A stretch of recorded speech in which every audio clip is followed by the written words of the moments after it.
இன்னைக்கு அசம்பிளி செம்ம ஃபயராக போயிருக்கு போல இருக்கு. ரெண்டு பக்கமும் மாற்றி மாற்றி ஆர்குமெண்ட்ஸ் வச்சுருந்துருக்காங்க. பட் நமக்கு தான் அது என்னவோ காமிக்கவே இல்லை. லைவ் பாதியிலே கட் ஆயிடுச்சு.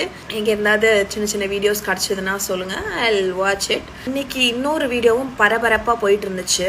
சட்டப்பேரவை உறுப்பினர் எடப்பாடி பழனிசாமி அவர்கள் வந்து அவரோட உரையை கொடுத்துட்டு இருக்கும்போது பின்னாடி வந்து 3 டிஎம்கே எம்எல்ஏஸ் மாக் பண்ணிட்டு இருந்தாங்க. ஆப்போசிட்டில் டிவிகே மினிஸ்டர்ஸை பார்த்து மாக் பண்ணியிருந்தாங்க.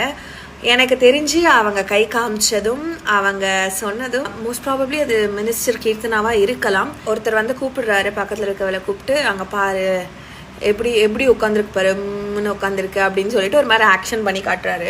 இந்த சட்டப்பேரவைக்கான டெக்கரம்னு ஒன்று இருக்கு, அதை வந்து ஃபாலோ பண்ணணும். ஃபர்ஸ்ட் ஆஃப் ஆல் நீங்கள் வந்து ஸ்கூலில் இல்லை, நீங்கள் ஸ்கூல் ஸ்டூடெண்ட்ஸ் கிடையாது. லாஸ்ட் பெஞ்சில் உட்காந்துட்டு முன்னாடி இருக்கிற டீச்சரையோ பொண்ணுங்களையோ வந்து கிண்டல் பண்ணுறதுக்கு நீங்கள் வந்து ஒரு மாண்புமிகு சட்டப்பேரவை உறுப்பினர்கள் உங்களை வந்து லட்சக்கணக்கான பேர் ஓட்டு போட்டு அங்கே உட்கார வச்சிருக்காங்க. சட்டப்பேரவையில் உட்காந்துக்கிட்டு எதிர்கட்சியில் உட்காந்துருக்க ஒருத்தரை நீங்கள் கேள்வி கேட்கலாமே தவிர்த்து பாடி ஷேமிங்கோ இல்லை அவங்கள வந்து ஒரு மாதிரி உருவ கேலி பண்ணுறதோ வந்து எந்த விதத்தில் நியாயம் அப்படின்னு எனக்கு தெரியல. நீங்கள் தோல்வி அடைஞ்சதுக்கு இதுவுமே ஒரு காரணம்னு சொல்லலாம். நீங்கள் எல்லாம் போகிற இடத்துலலாம் பொம்பளைங்களை பற்றி அசிங்கமாக பேசி தான் நீங்கள் தோல்வி அடைஞ்சிங்களே.